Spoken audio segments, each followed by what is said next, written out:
these beautiful birds flying around Australia. But now I would love to introduce you all to the speed demons of the bird world, our rainbow red colour parakeet. Go, go, go! We have them in front of the house. It makes such a noise.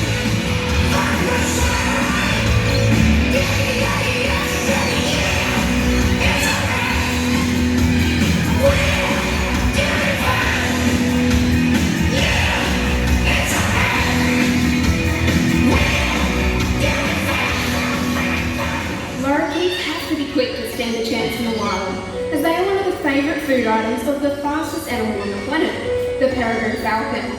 All our natives, they rely on the bush for food and shelter, so no bush, no birds. Too true, Cass, but worldwide habitat loss, it's still the #1 threat facing the survival of all of our gorgeous wildlife. So let's make a difference today. No matter who you are, no matter where you live, grow a native plant in your back garden, and sooner or later you'll have beautiful native wildlife in your area too. Well, please, put your hands together for Cassidy, Claire, and our gorgeous Australia Zoo Greek whitebirds. Well, Faye, this is leaving us one thing left to do. Let's do it! Who wants to see the cross?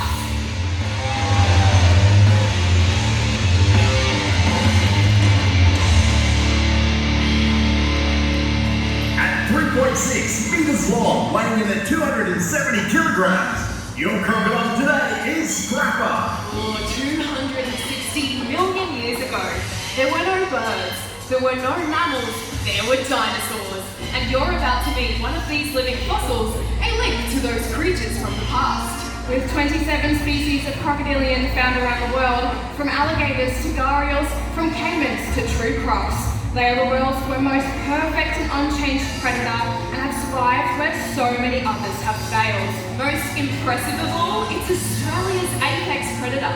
It's the animal that towers above all other species of reptile. Yes, the saltwater crocodile will grow to be the largest and most aggressive species of crocodilian found on the planet. And today, we are about to show you one in action here at our world-famous Crocoseum. Yeah, the perimeters, they're secure, and Scrapper, he's making his way out. Now, Steve designed the Crocoseum with crystal clear waters, and here to show you more about it, we do have Toby, so make him feel welcome. It's the Australia Zoo Crack Team! Thanks, Mel. Okay, how's everyone going today? Is everyone having a good day? No one's having a good day. That's terrible.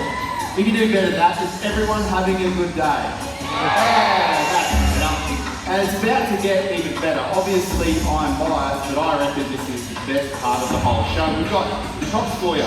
Now, we've got Scrapper, who's on his way out. Ryan here is going to help me feed him to you guys today. And hopefully, by the end of today's show, we're going to change your mind about crocodiles, because most people think that all they do is they just swim around and they eat people every other day. They're not like that at all. The best part about them is they're actually really easy to stay safe from. There's only really a handful of things you've got to remember when you go into crocodile territory. This is what we're going to show you today. Now, the biggest mistake that you can make when you go into crocodile territory is this. Going into their water, you can see as soon as he heard me touching his water, he spun his head around and he's coming over here heaps quicker now. Boys in particular, like Scrapper, are fiercely territorial. They hold a territory out in the wild, over here, mate. They hold a territory out in the wild, depending on the size of them. They'll have a couple of girls and they will defend it with everything they've got. So now that I've annoyed him and stirred him up, good luck, mate. There you go. Thanks so much, folks. Come on, big brother. Come on.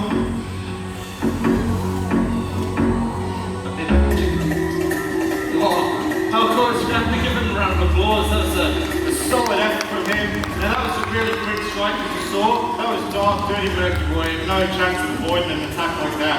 Now, to get him fired up even more, like Toby was saying, they're very territorial. So, Toby, would you like to infringe on his territory, maybe even get back in the water with the crocodile? No. No? I just got it. Does anyone want to see Toby do something really stupid? Yeah. So do I. Thanks. No, wait, coming up there. Abort. That wasn't meant to happen. So Scrapper, no.